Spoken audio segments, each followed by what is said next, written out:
Oi, pessoal, tudo bem? Bom dia, boa tarde ou boa noite para você que está assistindo a gente. Esse é mais um episódio do curso de Introdução ao LGPD, curso esse feito em parceria entre a gente aqui da Ramon Academy e do Legal Hackers Mackenzie.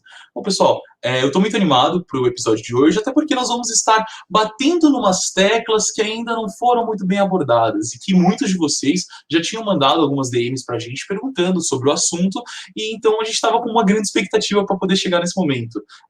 Eu sou o Lucas Morimoto, juntamente da Elisane e da Belissa, nós estamos fazendo esse curso e, bom, esperamos que vocês gostem da aula de hoje. A aula de hoje, ela é sobre a gente vai abordar 3 temas. A gente vai abordar o papel do DPO, né, do encarregado.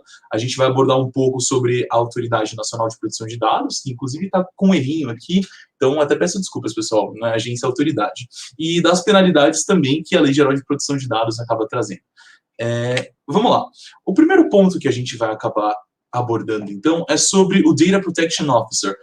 É engraçado a gente poder falar um pouco sobre a imagem, a figura do encarregado dentro das empresas, até porque depois que a LGPD entrou em vigor e as pessoas começaram a se adequar, muita gente começou a colocar ali no LinkedIn que era DPO, né? Eu sou DPO, eu sou DPO. E aí começaram várias discussões entre, bom, o que eu preciso fazer para ser DPO? Eu preciso fazer um curso? E aí muita gente começou a vender curso falando, faça esse curso para ser DPO, não sei o quê. E assim começou todos aqueles misticismos, né, acerca da lei. Mas para a gente entender realmente o que é o papel do encarregado, que a gente importou, inclusive, o nome DPO, né, o Data Protection Officer, que, na verdade, inclusive, até por título de curiosidade, o DPO não surge no GDPR em si. O DPO ele já surge há um tempinho atrás, numa diretiva da União Europeia, que é a 9546-EC, quando ele traz a figura do Data Protection Official. E aí disso que começou a se desenvolver aquilo que viria a ser o DPO. De qualquer forma, isso é apenas de título de curiosidade, até porque essa diretiva da União Europeia não está mais em vigor porque ela foi revogada pelo GDPR. Bom, pessoal, indo para aquilo que interessa. A Lei Geral de Proteção de Dados, o seu artigo 5º, no inciso 8º, ela traz, no artigo 5º, ela traz os conceitos, e no inciso 8º, ela vai falar quem é o encarregado. Então, para a lei, nós temos encarregado como uma pessoa indicada pelo controlador e operador para atuar como um canal de comunicação entre o controlador, os titulares dos dados e a Autoridade Nacional de Proteção de Dados. Controlador e operador nós já sabemos o que são, já foram apresentados nos últimos vídeos, e se você ainda está em dúvida, volta nos últimos vídeos que eles estão bem explicativos sobre isso. E a gente entra também nesse meio de contato com a Autoridade Nacional de Proteção de Dados. Muita gente fica pensando, bom, então o DPO é a famosa coruja, né? Vai ser só uma coruja que vai estar fazendo esse contato ali entre o pessoal, é aquele meio de campo, é o cara que só precisa então ter uma boa oratória para poder ser DPO? Não, calma lá. A gente tem algumas outras coisas que implicitamente estão dentro da lei. Veja, a gente tem que entender que a Lei Geral de Proteção de Dados, ela vem trazendo aqueles princípios e fundamentos que nós também já comentamos, e nós também já abordamos e exaurimos. Mas esses princípios e fundamentos são cumpridos a partir de diversas medidas que vêm sendo tomadas. Então, existem muitas funções do DPO que se tornam funções implícitas dentro da lei. E como que a gente descobre essas funções implícitas? Bom, a gente precisa primeiro analisar a governança da empresa, aquilo que a empresa tem, qual a relação que a empresa possui com seus titulares, para poder começar a delimitar qual será o papel daquele DPO dentro daquela empresa. É muito difícil a gente pensar que o DPO ele vai ser talvez uma pessoa extremamente técnica, né? Talvez muita gente fala, pô, mas tem que ter um curso em segurança da informação para poder ser DPO? Ou então, eu preciso ser formado em direito para ser DPO? Não. O que você precisa para ser DPO é ter o conhecimento acerca da estrutura da empresa, da governança da empresa e de quais as necessidades que a empresa precisará tomar para poder manter esse contato com os titulares, manter o contato com o operador, com o controlador e para poder também fazer a ponte com a Autoridade Nacional de Proteção de Dados. Mas não só isso, existem algumas outras funções que ficam ali para o DPO. Então, a gente tem a recepção de solicitações, o contato com os titulares, a gente tem o esclarecimento de possíveis problemas e até mesmo formas de tomar medidas cabíveis para resolvê-los. Inclusive, para você que está assistindo, se você quiser fazer uma brincadeira ali, testar se o DPO de uma empresa ou o canal de comunicação de uma empresa está funcionando, recentemente eu baixei um jogo no meu celular, que era um jogo de um anime, né? O pessoal sabe que eu sou meio e-boy, meio otaku, Então, eu baixei um jogo de um anime, eles tinham uma política de privacidade. Só que a política de privacidade estava muito grande, e eu fiquei curioso para poder ler e tal, assim, coisa de nerdola. E aí eu mandei um e-mail pedindo, tentando exercer esse direito de titular. Mandei um e-mail para a empresa pedindo se eles poderiam me encaminhar a política deles, e eles me encaminharam. Então a gente já consegue ver que talvez esse encaminhamento da política de privacidade não é uma coisa que está explícito na lei. A lei não fala que o DPO terá de encaminhar a política de privacidade caso solicitado pelos titulares dos dados. Ela não fala isso, mas nós temos boas práticas de transparência para poder assegurar que o titular saiba de como o tratamento de dados pessoais dele está sendo feito. Está dando para enxergar mais ou menos onde que a gente consegue ir esmiuçando as funções de DPO?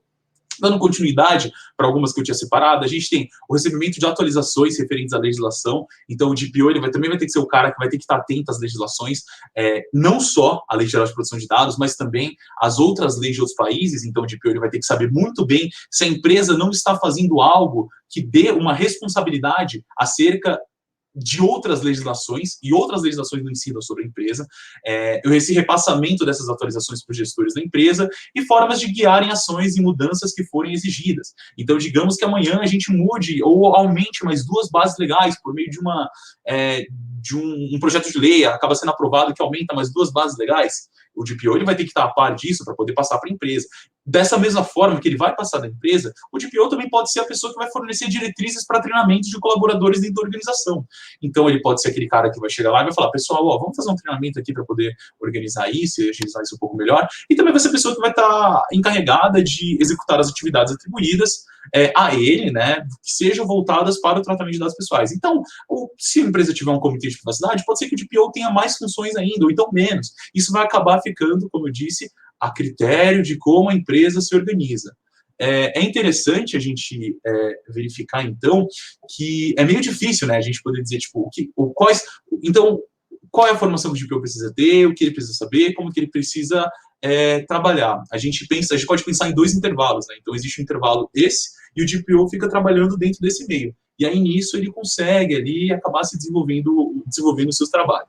Bom, pessoal, de toda forma, eu deixo uma recomendação de bibliografia aqui sobre o tema, não é fazendo merchan, não é fazendo jabá, até porque eu não estou ganhando com esse livro, mas temos um livro hoje que é o Data Protection Officer encarregado, e temos também um livro que está saindo agora, que é o Manual do DPO. Eu acredito que hoje, para termos de legislação brasileira, eles são os livros mais completos sobre o tema, porque eles não possuem essa visão unívoca daquilo que a lei traria sobre o trabalho do DPO, mas eles tentam encontrar ali, o trabalho do DPO dentro da saúde, o trabalho do DPO em outros meios. Então, fica aí uma recomendação de bibliografia. E também a gente vai deixar alguns artigos no Drive, para caso vocês estejam interesse em poder tentar entender um pouco mais ali sobre a dinâmica do DPO.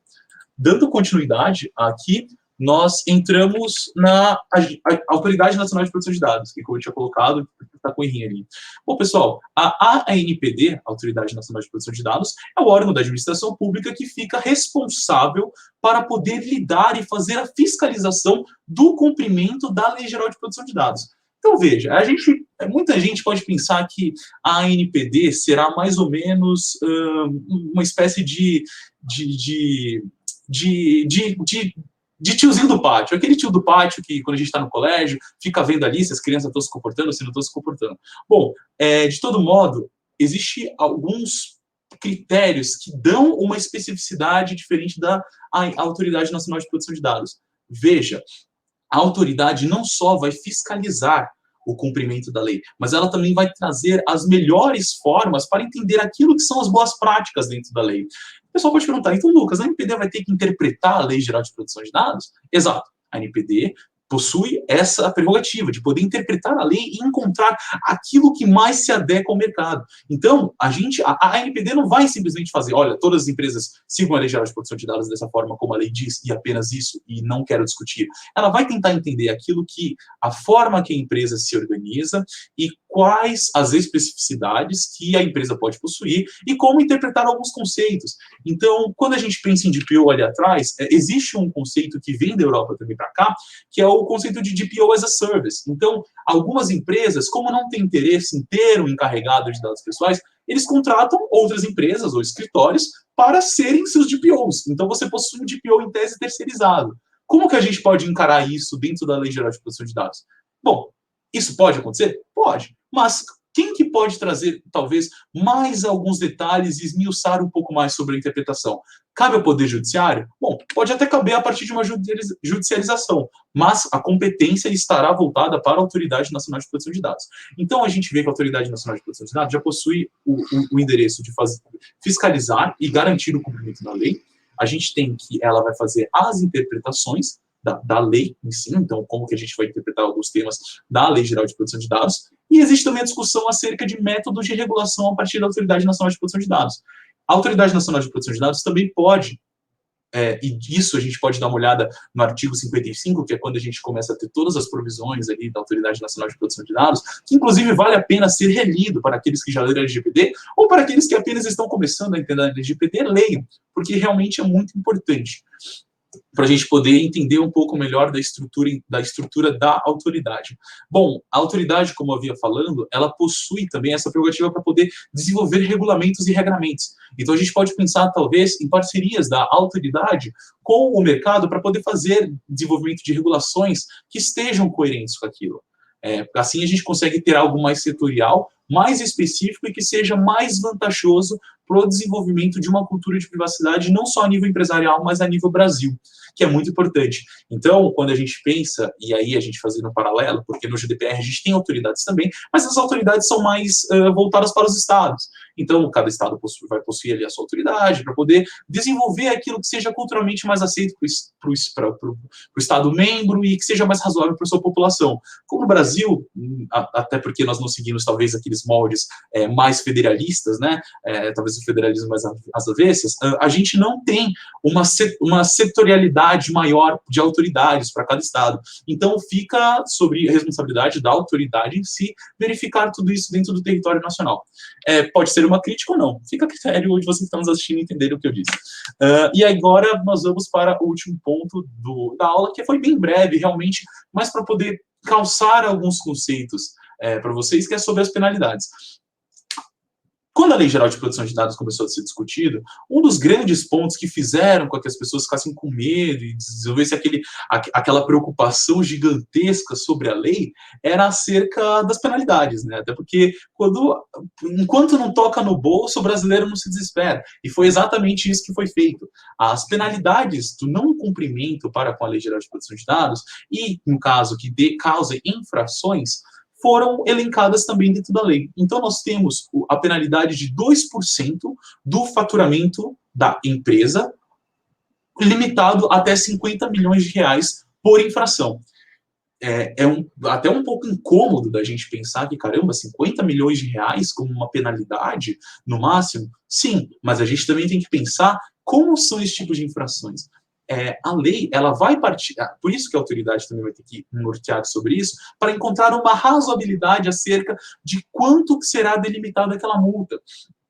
Talvez nem toda infração será de 50 milhões de reais, até porque seria muito razoável, pensando que esse é o ponto limite. Pensando em ponto limite, e aí fica até uma pergunta para vocês acham que seria razoável se uma empresa de jogos perdesse e tivesse todos os dados de cartão de crédito das pessoas que compram roupinha dentro dos jogos vazados, quanto a um senhor ali que acabou esquecendo o pendrive em cima da mesa, levaram o pendrive e conseguiram acessar uma tabela de alguns dados sensíveis dos funcionários da empresa. Entende? A gente consegue ver que são são duas medidas completamente diferentes, que precisam ser analisadas. Como que a gente vai fazer isso? Casuisticamente. Então, serão analisados os casos para poder encontrar aquilo que seja mais razoável para aquele momento.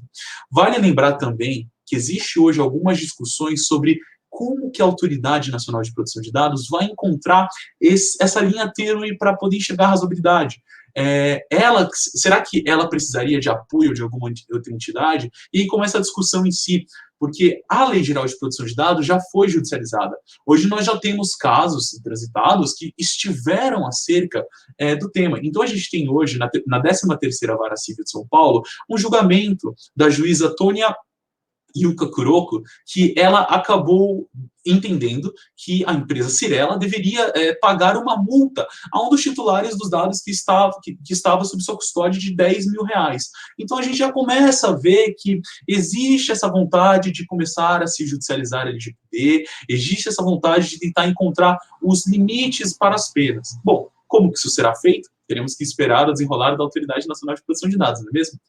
E, por enquanto, essa foi a aula de hoje. Eu espero muito que vocês tenham aproveitado e que, principalmente, a aula de hoje não era para poder esmiuçar e terminar todos os temas e vocês saírem daqui sendo profissionais, sendo DPOs, ou então entendendo tudo sobre o funcionamento da autoridade e sobre como funcionam as multas. A ideia realmente do curso é fazer isso, fazer uma introdução dos temas, calçar a base para vocês, para nós conseguirmos continuar e seguindo em frente.